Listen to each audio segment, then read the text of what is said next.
And welcome to RTF Sports Talk. I am Michael Buckcaster. I'm the host of this fine established this afternoon here. And joined, as always, my man, Marcus the Freak. Marcus, how's it going on this Monday morning afternoon, man? I'm doing great, Michael. How's it going? Man, it's a beautiful Monday afternoon here in southern Indiana. It's a nice balmy 65 degrees. It can't get much better than this, man. It brings a smile to my heart when weather gets like this, man, to be honest with you. Yeah, it's that way in San Antonio. It's great weather. I love it. But before we get too carried away, the people want to know, how was Shazam?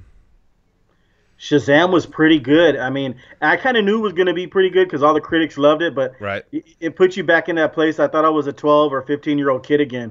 It is really good. It's a really good story. I don't know if you remember the movie Big with Tom Hanks. That's not ringing a bell, actually. Okay, Big with Tom Hanks was a very popular movie in the late 80s, and it was about a little kid who transformed through a genie or whatever into being a grown man. So it's kind of the similar situation here. Big was a really, really good movie, and this was like Big but superheroes.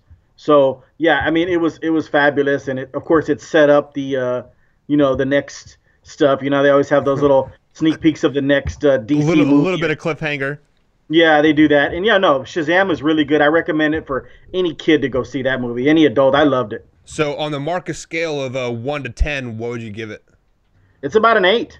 I mean, 10 being like Oscar movies and stuff like that. So yeah, 8 is pretty good. Yeah. There we go, guys. There we go. So Marcus a Freak gives Shazam 8 out of 10. Me and my wife are probably going to go on my birthday to check it out. So I'm kind of excited about it, but kind of not. I don't know. I'm not much of a superhero fan, but but guys, if you guys missed the women's championship game last night, you guys are definitely missing out. I believe Baylor was up by 12 points going into the fourth quarter. Notre Dame came back, actually tied it, but Baylor did pull it out 82-81.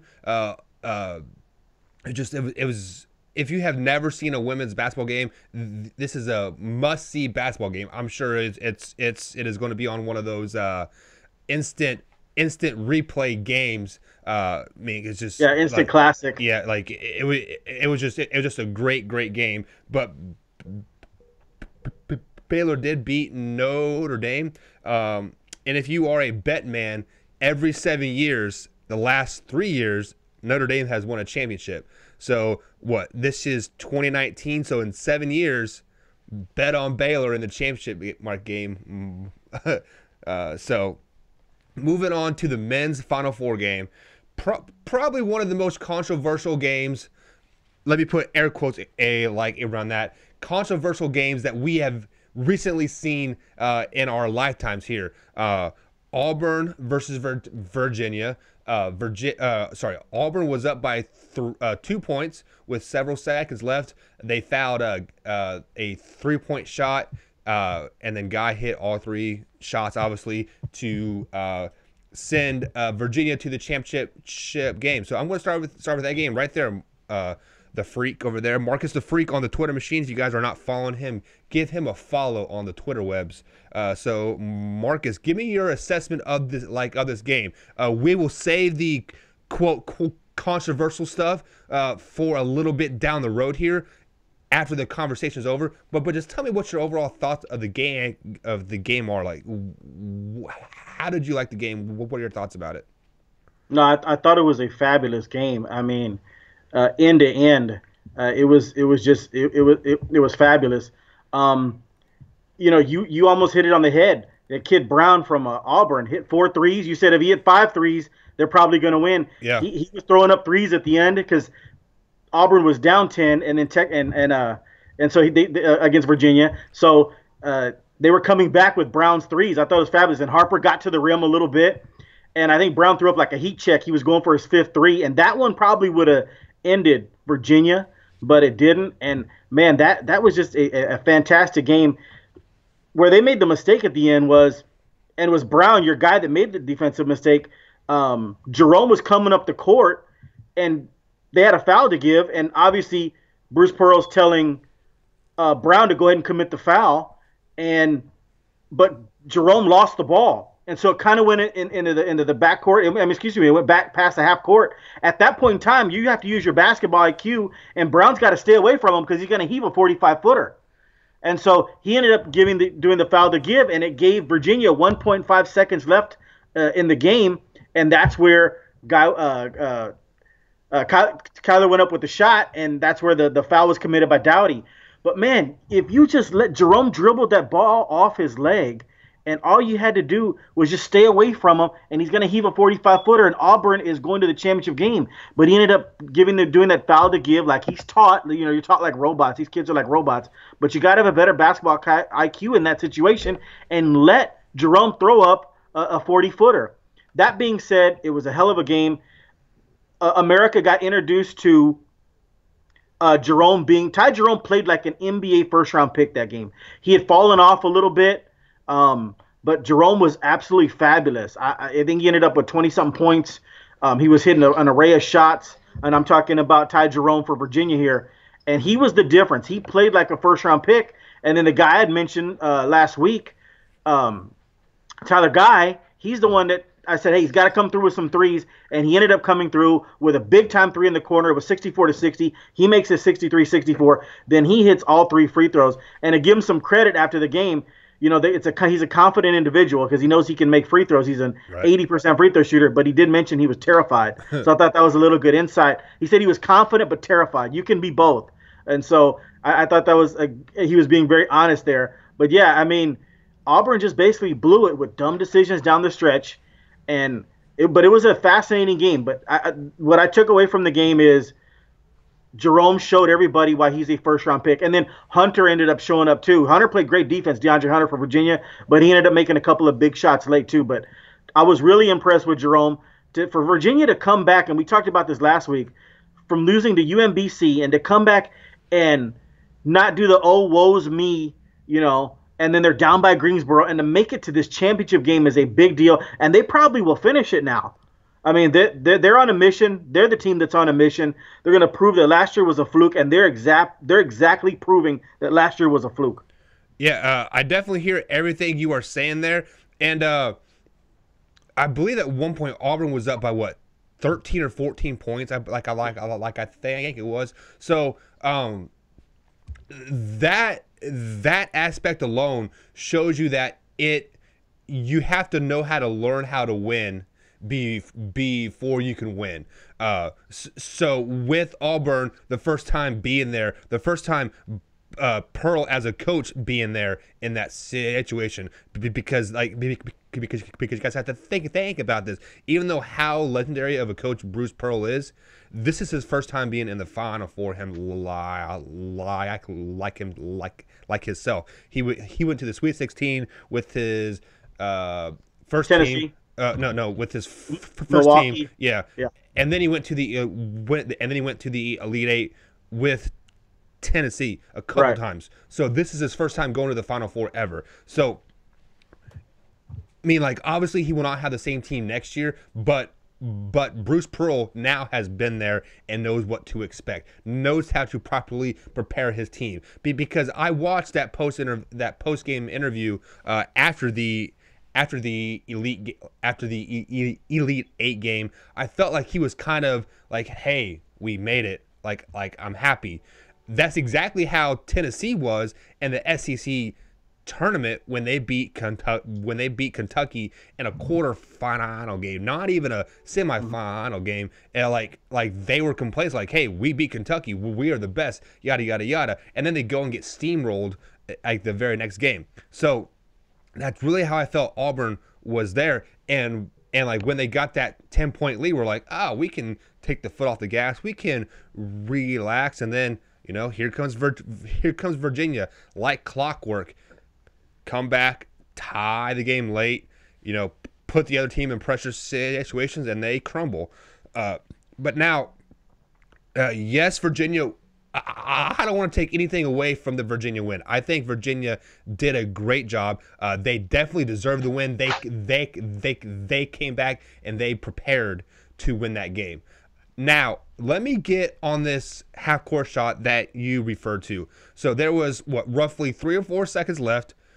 Virginia throws the ball in, and then the guy bounces the ball off of his foot, regains the dribble, and shoots a half-court shot. But was fouled for that. Let me stop right there. For any of you fans that are upset about that double dribble non-call, let's be honest. I have a poll going here on the YouTube. If you knew that was a double dribble, I give you the props. But for all those fans that like say, oh, that's a double dribble, only after the I forget that guy's name, like the expert ref dude that the CBS has. Gene Steratore. Right. The only reason why I knew it was a double dribble was because he said something. Marcus, I'm sure you were going to be the same way here. The only way you knew it was a double dribble because he said something. My wife played college basketball for 4 or 5 years, however long she played, and she looked at me like, that's a double dribble. Yeah. So for all these people saying that the refs cost in the game, if you knew that was a double dribble, you should be reffing the NBA. You should be reffing the college ranks. So, Marcus, I'm going to go out on a limb and say 95% of people did not know that was a double dribble before that commentator said anything. The thing of it is, though, Michael, I knew it was a double dribble, but I didn't care at that point because the seconds were gone. In other words, what I'm saying is, when a college player, when you lose the basketball and you completely lose the basketball on your own, you can't be the first one to touch it again. So everybody knows that's rule. Because have you ever seen you watch some college basketball and a player loses on his own, then he kind of gets his arms up and gets everybody out the way because he's like, I can't touch it. One of my teammates hurry up and grab the ball. Right. Everybody knows that's a college rule. But in the heat of the moment, I did not think of it at that point because all I was thinking about was, don't foul him. Auburn, stay away from him. Get back. Brown, get back. And then Brown got up into him and fouled him. I thought, oh, my God, that's the dumbest thing ever. The guy was about to heave a 40-footer. You have to have a better basketball IQ than that. Once he loses the ball, there's seconds ticking away. Let him heave the shot. Don't go in there and foul him. Then Coach Bennett gets 1.5 seconds to set up a play. That's just dumb basketball IQ by Brown and Auburn. Everybody should. As soon as Jerome loses the dribble, you've got to yell, "Stay away!" Yeah, stay away. Yeah, and they didn't do that. And to be honest, I would have expected them to foul from any other person on the Auburn team, but that Bryce Brown kid. As much as I dislike that kid, he's a very good basketball player, and he's usually very, very, very, very smart. So obviously the heat of the moment from everybody there, that is where you have to just you trust your coach. Like, hey, coach said to do this, So well, that's what he was doing. Brown, he just fouled him. He was doing what Coach Pearl said. Yeah, and even then, I kind of question Pearl's call a little bit there, because there were 3 seconds left, and you've been playing pretty good interior defense all day long, so I think Virginia's just gonna have to settle for a 3-point shot anyway, anyways at that point. So I almost want to say just let them play it out. Let them play it out. Yes, you had one foul to give. I mean, I feel like in the huddle at that point, you say you only foul if they have a direct line to the basket and you know you're going to get beat. Let them shoot that 25-foot shot. They hadn't been shooting very good from the 3-point line previous from that point. So, but that's why I'm not a basketball coach. That's why I'm a football coach, because I know what to do in a football situation. In a basketball situation, hindsight's 20/20. I can say, yeah, do this now, but heat of the moment, I don't know what I would have done, to be honest.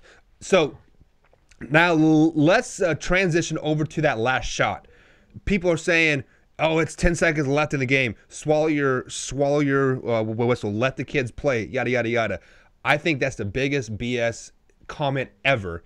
I think if it's a foul, 10 seconds into the game. It's a foul 10 seconds left in the game. I hate when people say they swallow their whistle with the last minute left in the game. And it irritates me because as a Kentucky fan, like, I hate to say this, but like PJ was getting fouled like crazy down in that post, and they didn't call anything. There were 3 opportunities for like a foul, and nothing was called. But nonetheless, that kid fouled Guy at the very end. He jumped from point A, landed at point B, as the commentator said. And like honestly, it was another not smart basketball IQ play. Why are you even trying to contest that shot when you got beat on the corner anyways, and then going to the corner the way you did? I mean, like at least run in front of him, not at him. What are your insights on that, Michael, a little bit? Yeah, you're 100% correct. A foul 10 seconds into the game should be a foul 3 seconds left in the game. Yeah.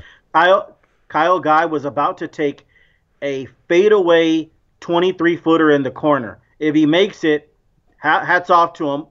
If he makes a contested shot like that, hats off to him. Okay, you know that there's nothing you can do about that. Dowdy did foul him. He went from A to B, just like you mentioned. He bumped him, and that altered the shot a little bit. Yeah. So absolutely, you got to have better basketball IQ than that. Auburn displayed 2 plays where they didn't have the basketball IQ, and Virginia took advantage of it, and that's why Virginia's moving on to the championship game. We both had Auburn. We both probably should have been right. Yeah. But it's basketball and things happen. Yeah. The only thing I would have not called a foul there, just like my wife said, I have to give her all the props. She's a very smart basketball IQ person because she's played in AAU college basketball, like I said. She's a very, very smart basketball IQ person. She said the only way they shouldn't have called that foul if it was clearly after the shot. Then they probably should have swallowed it and just let it play on. But the fact that he fouled him, I think the ball was still in his hand, maybe like a split second right after. But nonetheless, it was a foul. Kyler Guy, like you said, hit all 3 free throws. Very, very powerful stuff. I don't care. You can be Michael Jordan out there hitting 3 free throws to win the game. That is ice in your veins. You can be like a duck, like he was like a duck on the pond, calm on the surface, but he was like, oh man, if I miss this. If you remember, Harper got fouled. Harper's an 82% free throw shooter, little 5'11" Auburn guard, right. Jared Harper, and he went 1 for 2. He had made 17 straight. Yeah. But he made it 63-60, and if he makes the second one, he missed it. Then it's 60. Then it goes back. They're up. No, excuse me. They're up 3 again. Right. So the guy hitting Tyler Guy hitting 3 free throws in a row, that would have tied the game. Would have put the game in overtime. But Harper missed on the other end. He went 1 for 2. Yeah, and so you gotta have ice water in your veins to hit those kind of free throws. Yeah, right. And even the girl, I don't want to backtrack any, but the girl from Notre Dame, she was like 33 or 36 in the tournament and missed. Arike Onigualie is one of the best shooters in college basketball history, and she went 1 for 2 from the line and cost her team a second chance at her set back to back. She should have missed that second shot, but. She tried to, but she threw it. Yeah, and then it went in. Those are tricky. Those trying to miss those second ones. And then bounce off right. Yeah. You got it. She wanted to make it to where it barely misses and it stays around the rim, and her team, tried a chance to tip it in, but it ended up going in anyways. But yeah, Onigualie is one of the best women shooters I've ever seen, and she couldn't make those free throws. You have to be, you got to have ice water in your veins to hit those free throws. You could be a great shooter and miss those. But yeah, I definitely. So let's transition to the other game that happened. The Drake curse is still alive and in effect. If you guys missed it, Drake did wear a Michigan State jersey for the game, and Michigan State got beat by Texas Tech 61-51. Texas Tech defense really showed out, and I just don't think Michigan State was prepared for it. Like I said, I didn't think they've seen any defense like that before, and I think it kind of showed. So Marcus, floor is yours, man. Give me your thoughts. Yeah, on that. we were right on the money on this game. I mean, Tariq Owens was all over the court. Let's hope he plays in the championship game because that'll really help Texas Tech. But Tariq Owens, 6'10", long arms, graduate transfer from St. John's, he was all over the place, blocking shots. I mean, Michigan State didn't breathe. Jarrett Culver, even though he struggled, played really good defense. Mm-hmm. I mean, it's a defense that's out this world. The old Bobby Knight defense. I mean, they're all over the place, pressuring you, switching hands in your face. I mean, you cannot breathe. And Michigan State had a really hard time. You're 100% correct. They had never seen anything like that before, and it was absolutely amazing to watch. And even the backups that come in when Tariq Owens came in, Odiasi came in and played great. These guys are on a mission. Mooney, we talked about that. Mooney was hitting shots from all over the place. He's this year's maybe Dante DiVincenzo. Let's see if he has one more 6 threes or 5 threes in the gun tonight. We'll see how he performs well. And Moretti, he didn't even really get going. Moretti just made a couple of shots, I believe. So Texas State's fascinating to watch. They'll be the first team. They could be the first team in NCAA history to win a championship with losing their first round tournament game. We talked about that too. That might have been beneficial for them to give them some rest and to think about things. Yeah. But Texas Tech was outstanding. Michigan State was just pretty much swallowed up. They made life hell for Cassius Winston, and Texas Tech's moving on to the championship game, and it's pretty much what we thought. Yeah, and just to add to some insights to your thoughts there was 3 minutes left in the game. Michigan State cuts the score to within 1, 52-51. They don't score a point in the final 3 minutes of the game. That just shows you what kind of defense is being ran over there at Texas Tech.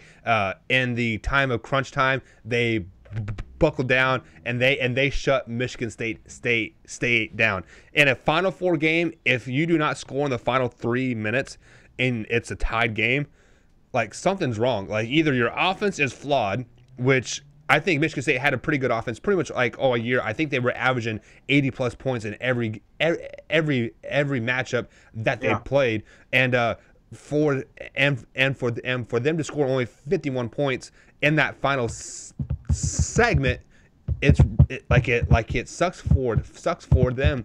But that's even better for Texas Tech because they have the proof that they can do it night in and night out. Like you said, Culver did not have a great game offensively, but defensively he was shutting people down.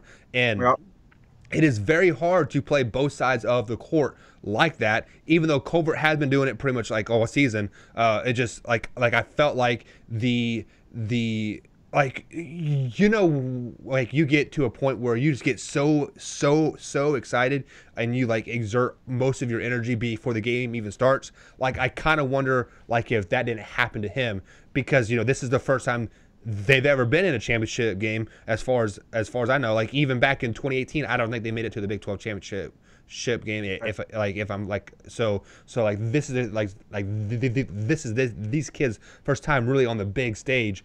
Quote big stage, so I kind of felt like there's a lot of pregame hype and he just wore them out, and it showed on Culver's side, on the offensive side of the ball. But at the same time, his defensive game was still there, so I'm not mad about that at all. No, and then he hit a couple of big time shots down the stretch, and he proved why he won the Big 12 Player of the Year. Yeah. There's very few Kawhi Leonards out there. Usually, great defenders exert all themselves on defense, and then get you a little 10 points on offense. Right. Kawhi Leonard is the guy, one of the rare exceptions, can hold the other team's best player to 15 points and then hit 25 himself. Yeah. So that's very rare air there. Yeah. It's definitely very, very hard to do because I played high school basketball. It's nothing like AAU or college or anything just like that. I think we played 8-minute quarters, and I was a defensive specialist, and I know I was wore out only playing 3 or 4 minutes a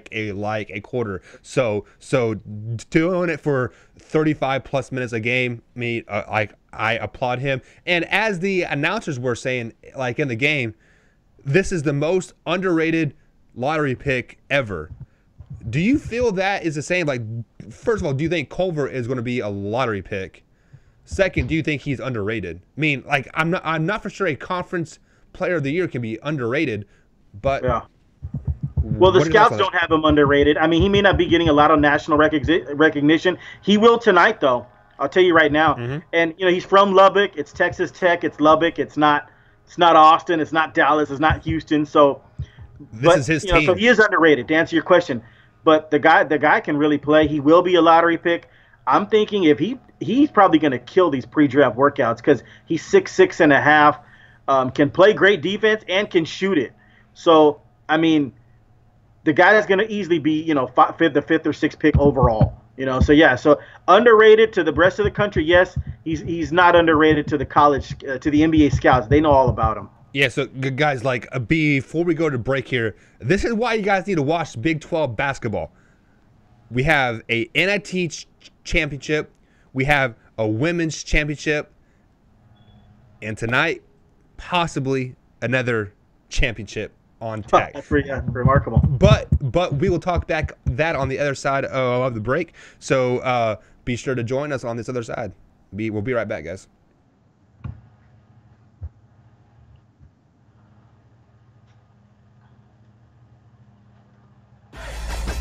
Where are we going now, or what do you want to do? Okay.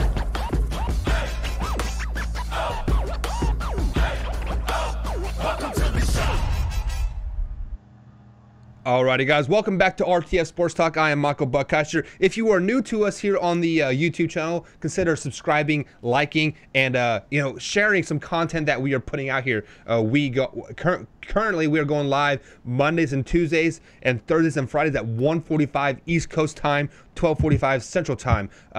We are live. We're live there right now. I see a couple people in there. Welcome.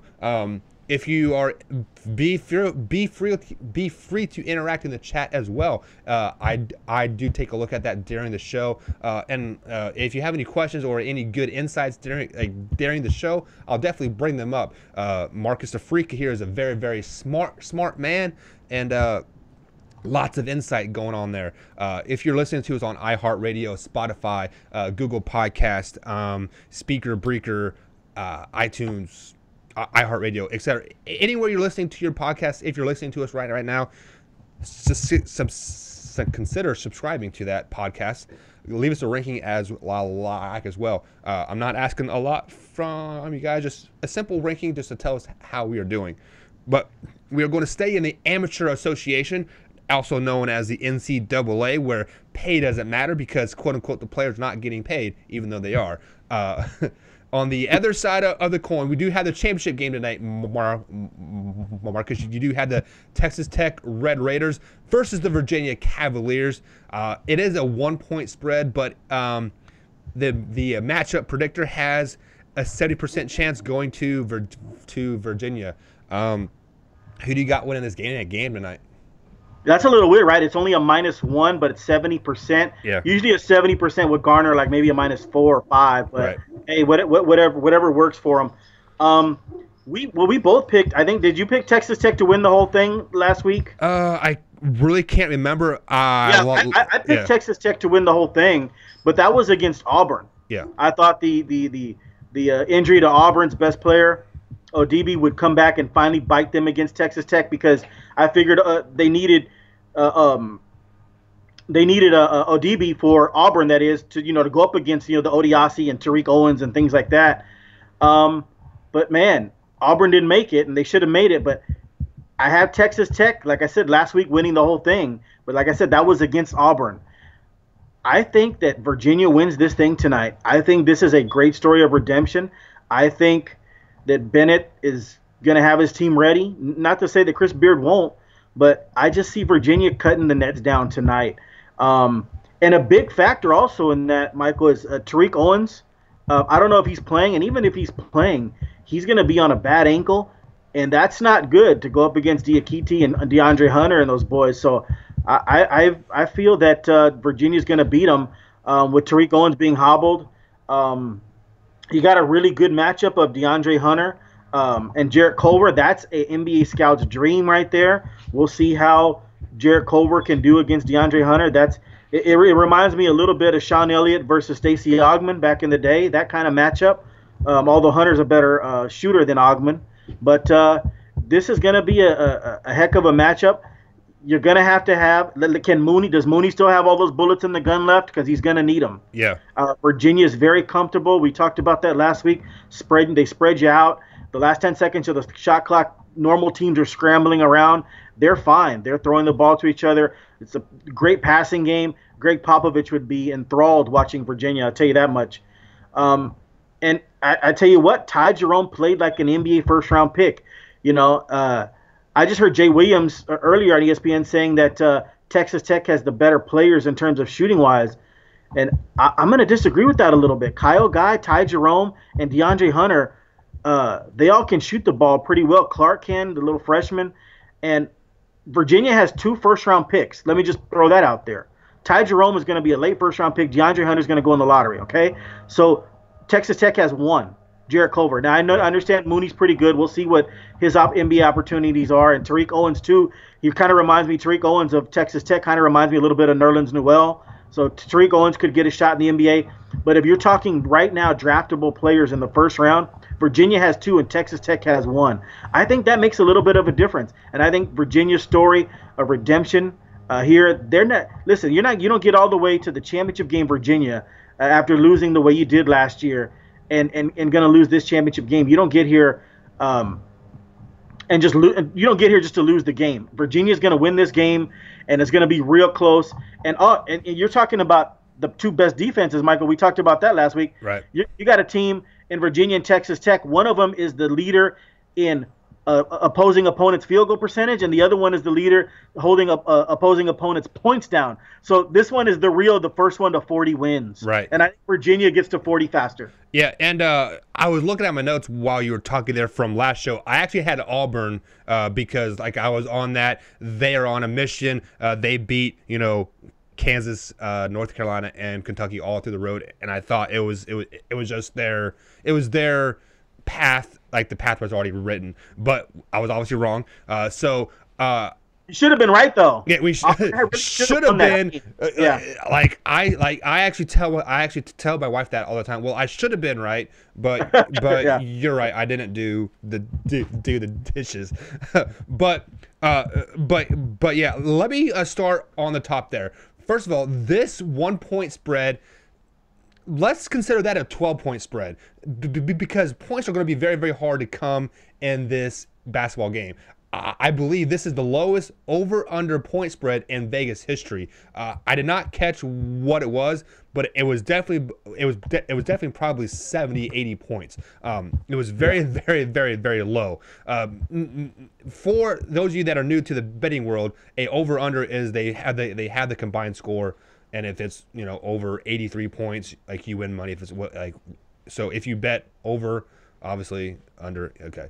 But this 1-point spread, that is definitely like a 12-point spread. So if a team gets a 4-point lead, this is probably an eight possession game at that point. Let's be honest, because the shooting is going to be so horrible. Halftime score is going to be 19-18. The final score might be 56-51. But I'm going to go on the other side of the coin. I like Texas Tech. I've been kind of high Texas Tech all tournament, even though I did have them losing in the Elite Eight. That's the only team I had in the Elite Eight in my bracket, unfortunately. I'm sorry, in the Final Four. But that's here or there. My bracket was busted when Kansas State lost. My cats. But in the end, yeah, it is. I like what you're saying. It's going to be a race to 40. I think it's going to be a race to 50. The first team to 50 is going to win the NCAA tournament tonight. And I think the Culver guy from Texas Tech is going to have a great game. I look for him to have 20-plus points in the first half alone. I think he's going to come out, shoot the ball lights out. His defense is going to suffer in the first half, giving Virginia a little like a little bit of hope. And we're actually going to have a glimpse of hey, this could be a really high-scoring game. The second half is going to come out and be sluggish. So my halftime score is going to be 35-33 in favor of Virginia. But Texas Tech is going to come out in the second half, lock down Virginia. They are going to go on an 8-minute drought where they just don't score at all. Texas Tech is going to score maybe 6 points. It is going to be the most boring 8 minutes half of basketball you have ever seen in your life. But Texas Tech comes out on top, 54-51. So you have wait. You're having they're winning by, what was the score again? 54-51, Texas Tech. Okay, yeah, 3-point game. That sounds about right. I mean, Yeah. these teams are going to struggle. Yeah, you are going to look at like a 20-20 halftime thing, I believe, if these teams are playing defense the way they normally play defense. So, absolutely. I've got Virginia winning. I'll go 60-57. The only way that it gets above 60 is if it could go in a couple overtimes, because these teams are so evenly matched. I could see a situation where Mooney hits a game tying 3 for Texas Tech, or DeAndre Hunter or the little freshman Clark hits a game tying 3, and then the points will start adding up a little bit if this thing goes into overtime or double overtime. But yeah, you're talking a game's easily going to be in the 50s. I said first one to 40 wins. You say first one to 50. We're right there. Right. I have Virginia winning by a couple of points. You've got Texas Tech winning by 3 points. So we'll see what happens. Yeah, I think the only way, if the game ends in regulation and it gets over 60, I think the only way that happens, if there start happening to be some fouls late in the game and they just start getting some quote, some quote cheap points. And I also think that's the only way it will be more than a three-point game. So you have Virginia. I have Texas Tech. I guess somebody tomorrow can gloat for 5 minutes to see. Hey, by the way, let me tell you this, Mike. I hope I'm wrong. I'm actually rooting for Texas Tech. So if you're right, I'm going to be happy tomorrow. I'm just giving you my personal opinion. I think Virginia wins, but I'm rooting for Texas Tech tonight. Yeah. I am rooting for a good basketball game. For some reason I strongly dislike the ACC conference as a whole. I don't know. Is it because of all the North Carolina and the Duke hype? If it's because people consistently say the ACC is the best basketball conference, top to bottom. I don't know, but nonetheless, I want a Big 12 sweep of the championship. I don't know who won the women's NIT. I don't know if the women have a NIT. I think they do, because I remember Kansas State playing in it a couple years ago, but I don't know who won the women's NIT. But I want a Big 12 sweep from the games that I know, because at heart Big 12 has my soul. But on the other side, so I hope you're gloating tomorrow. I hope you pick Texas. I hope you pick the right team, Texas Tech. Yes. What's going to happen is they're going to get in a tie, and they're going to have like 10 overtimes. They're like, yeah, it's just, sorry guys, it is just a tie. I hope it's a bunch of overtimes. That's fun. Right. Yeah. Except for I got to go to work at I don't want to miss the end. Yeah, right. Okay, got you. But on the other side of the break, guys, NBA playoffs are getting shook up. Oklahoma City Thunder is up to a 6 seed now. Don't you guys remember when we were talking to them about an 8 seed just Friday? I think it was. But we will hit that on the other side of the break. We'll be right back.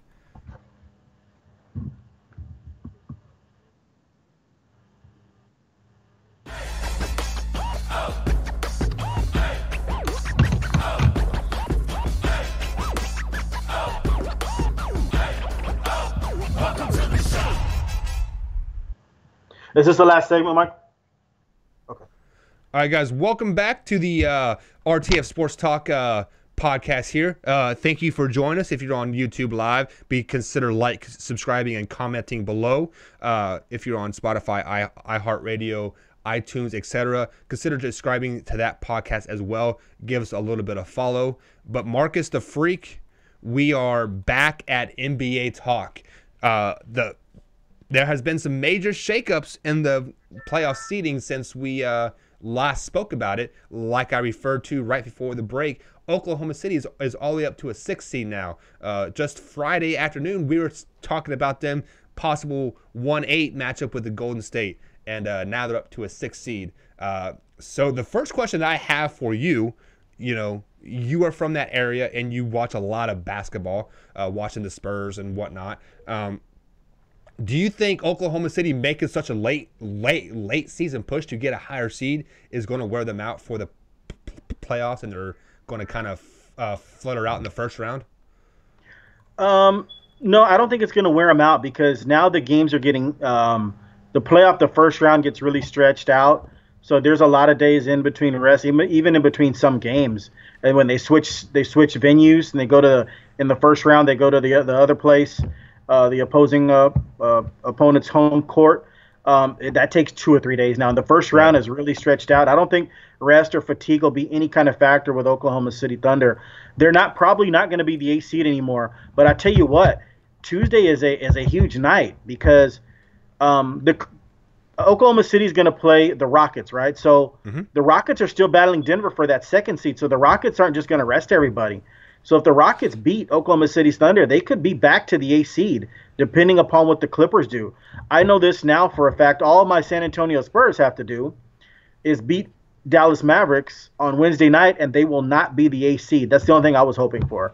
Because, like I told you last week, that's basketball suicide to play Yep. the Golden State Warriors in the first round. So, all the Spurs have to do is beat the Mavericks on Wednesday night, and they'll be the 6th or 7th seed. But That's this it. is That going to is a be little easier said than done because the Mavericks want to ruin that hope whatsoever. That's true. That's true. I mean, no, the Mavericks will come to play. But I think the Spurs will win, and they'll be the 6th or 7th seed. The interesting thing, though, is to see what's going to happen with Oklahoma City and Houston. That's a Tuesday night. That'll be tomorrow night. We can talk about that tomorrow if you like. But I mean, if Oklahoma City loses that game to Houston, they could be sitting their butt back at the 8th seed, and that's not what they want. Even though we want it, that's a great first round matchup. But Oklahoma City versus the Warriors, and the Clippers look like they're faltering a little bit. The Clippers, gun to my head, the Clippers are probably going to be the 8th seed, and that's where they should be. yeah, I mean, they traded away Tobias Harris, their best player. And although they played pretty well under Doc Rivers should get some Coach of the Year votes. Clippers will probably end up the 8th seed. Oklahoma City will probably be the 7th, and the Spurs will probably be the 6th seed. So that's the way I see it shaking out. But a lot will depend on Tuesday night. A lot depends on Tuesday night, the positions there. right. And just to add to your point about that trade for the Clippers, as soon as they traded him, I thought they were going to tank for the rest of the Right. season. To be 100% honest, so for them, I think Friday they were as high as a 6th seed playing Houston in that first round matchup there. So Yeah. for them to be even in the playoff conversation as high as a 6th seed, that definitely shows to the coaching ability of Doc Rivers. I do believe. But if the playoffs were to start today, which they don't, we have about 5 days left. April 13th is the first round matches here. Over on the Western Conference, as it stands today, like I said, we have Golden State versus the Clippers, Portland versus Jazz. I think that game is pretty much locked up in the first round. Right. Neither team can go up or down.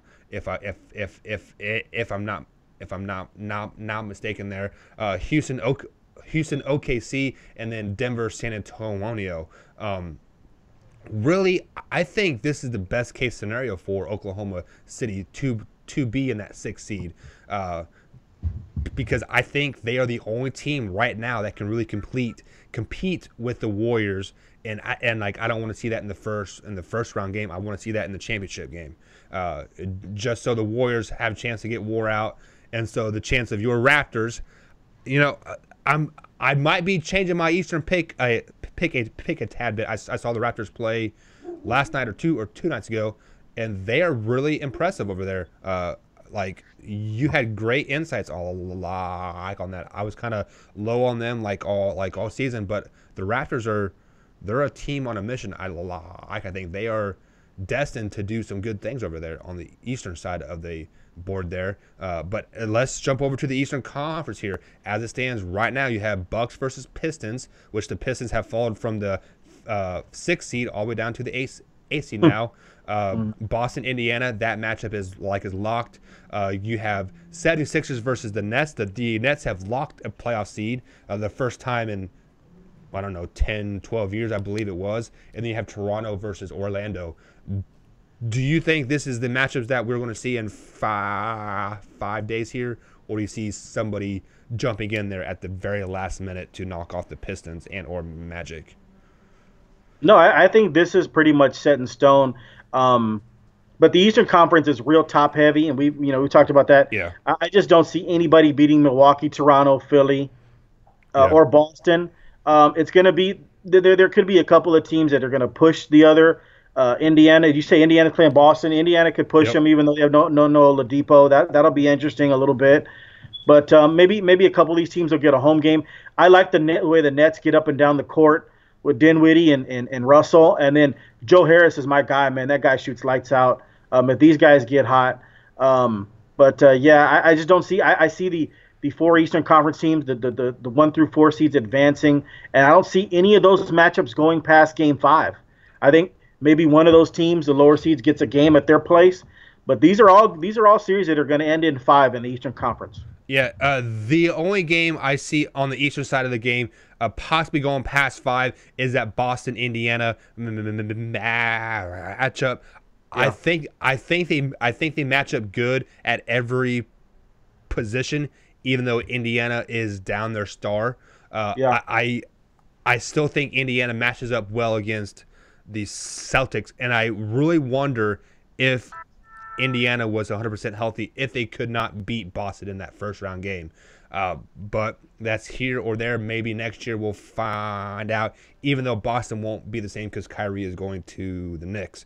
You heard it here first on RTF Sports Talk. Yeah, no, absolutely. And your Indiana Pacers, I love Bogdanovich. That guy Yeah. can shoot the lights out of.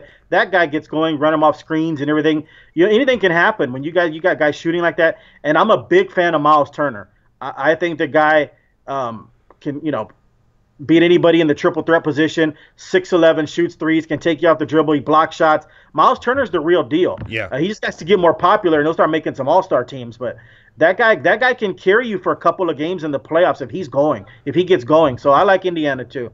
It's just a shame they lost Oladipo. Yeah. Otherwise, they'd probably be making some noise. Yeah. I would almost go on a limb and say they may have made it up to the third seed, possibly. Yes, they would have. Like if he wasn't there. Yeah. But he's not. Like I definitely hope he comes back healthy. But the one thing I want to discuss about as the Boston Celtics, Hayward has finally shown up and started to play some basketball of old. Before he, I think he broke his ankle or Yeah. Shattered it. dislocated his like ankle. He went for 25 points like the other night, and he looked young and he looked fresh. Do you think he is going to make some noise in the in the playoffs, or do you think he is going to be overshadowed by Kyrie and the rest guys? No, I mean Boston's interesting because they have the best depth in the playoffs. Yeah, There's 100%. nobody that can bring players off the bench like the Celtics. They actually have the opposite problem than the Nuggets. The Nuggets, nobody can name their bench players, but the Nuggets have a good starting five. Boston can wear you down. They will be able to wear people down in the playoffs. That's going to be a great second round matchup. Who they got in the second round? They're playing Boston. Are they playing Toronto or Milwaukee? Where are they at now? It is the You looking at winner of the Bucks Pistons as of right Okay, now. that series is going to be absolutely terrific, the Right. Bucks Celtics series, Hmm. because like I said, Celtics can wear you down with their depth. This is gonna be a really good series, and Boston is the most intriguing team because they're the team that's kind of floundered. Everybody thought they'd have 65 wins, Yeah. and you're getting Hayward and Kyrie back along with those young kids, but they just didn't have enough basketballs Yeah. there in Boston, and It so it definitely yeah, took so them a while to learn how to play yes. with Yeah, each so other. their depth is going to be amazing in the playoffs, and they could beat Milwaukee. I'm picking Milwaukee and Toronto in the Eastern Conference Finals, but I wouldn't be shocked at all if Boston's depth and they wore down Milwaukee in a 7-game series. Would not be shocked at all. Yeah, and I definitely echo your pick there. As of right now, like if I see the Celtics play in that first round matchup, they absolutely destroy the Pacers. I might have to pick the Celtics over the Bucks at at Yeah. that point. Oh yeah, absolutely. So, uh, but like Marcus was what Marcus was alluding to earlier, Tuesday is kind of the big game in the NBA. You have 5 or 6 really big games that will basically set the table moving forward for April 13th. Right. Most teams have 2 games left. There are a couple that have 3 games left, but I believe Wednesday is the final day in the NBA. So we'll definitely hit that hard on the 13th. Or sorry, we won't be here on Wednesday. That next Thursday we'll definitely hit that hard, and you know, and definitely have the NBA draft coming up as well. So we'll hit that Yeah, later. let's talk about the NBA draft. That's going to be fun too. Yeah. Yeah, or sorry, and the NFL draft too. The NFL draft is great. Both of them. That is what I meant. Is the NFL draft is coming up at like as well. So here later in the week and next week, guys, we'll definitely start be hitting the NFL draft hard. If you guys want us to talk about a particular team in the NFL draft, Marcus has a lot of knowledge like over there, and then Matthew Lyle is coming back as well for those longtime viewers of RTF Sports Talk. He has a lot of knowledge like as well. I want to play a game possibly starting next week. Like Marcus, you will be the GM of the Oakland Raiders or Las Vegas Raiders or San Francisco Raiders, whatever city you want to put in front of that, the Raiders. And I want to know what you would do as a GM on that side of things. I think that would be a lot of fun and just kind of some insights. So guys, if you are in the chat on YouTube, give us a hashtag and your team name. Obviously, I want hashtag Chiefs. Marcus wants hashtags Cowboys.